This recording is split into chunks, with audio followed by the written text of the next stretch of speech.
So here's the shelf we're going to use. The pack of hardware comes with the glue, a single edge razor, and the anchoring plates.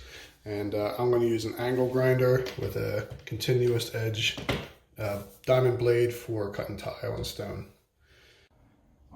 Okay, so what I'm going to do is I'm going to use this and I'm going to plunge into the wall here, here, here, and here. But first what I'm going to do is I'm going to measure the shelf at this, from this point to this point, measure out and just make a little mark on the wall, you know, like right here or whatever it is.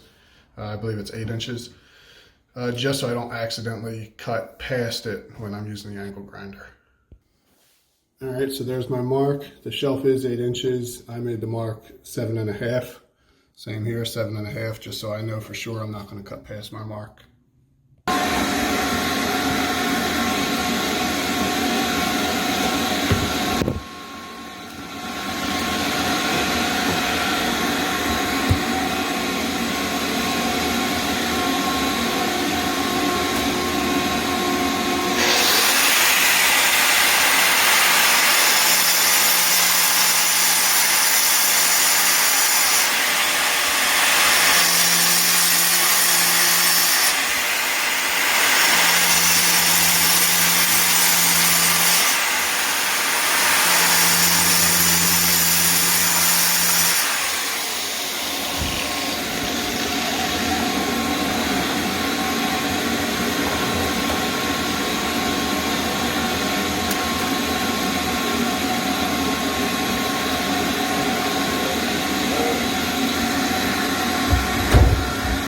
Alright, so there you go. We got the channels cut in the wall.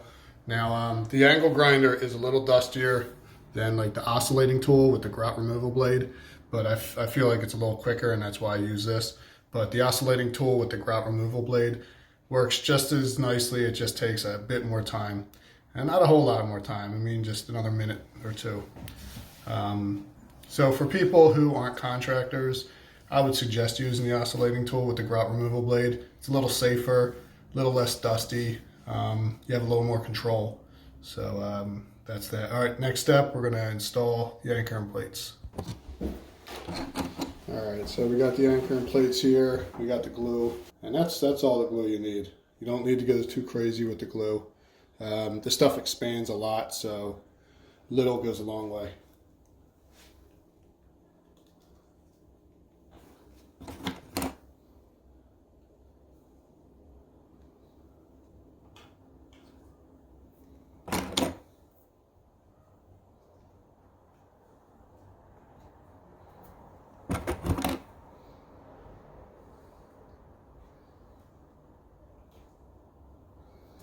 And once you got the anchoring plates in, just a channel on the back of the shelf. You just want to do a little glue there, roughly where the anchor plates go.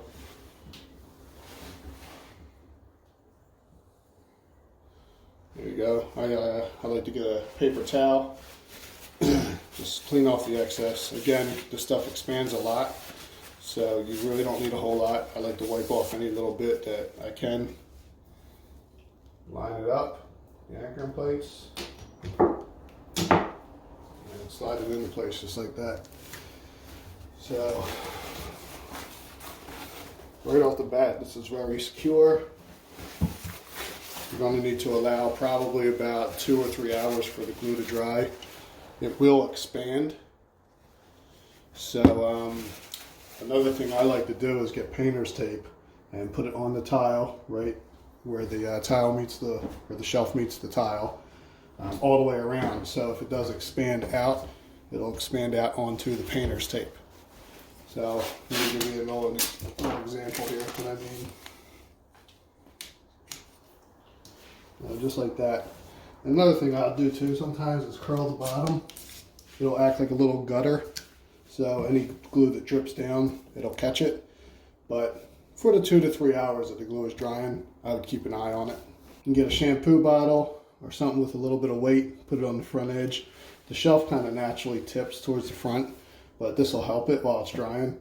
So any little water that might get on the shelf, it'll just be able to drain off easily.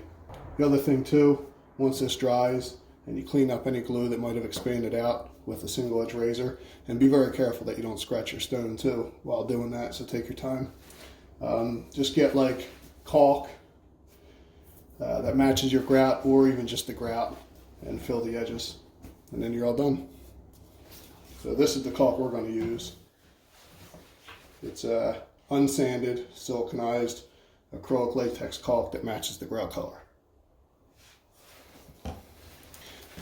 Alright, for more information and to buy our product, you can go to GoShelf.com. Thank you.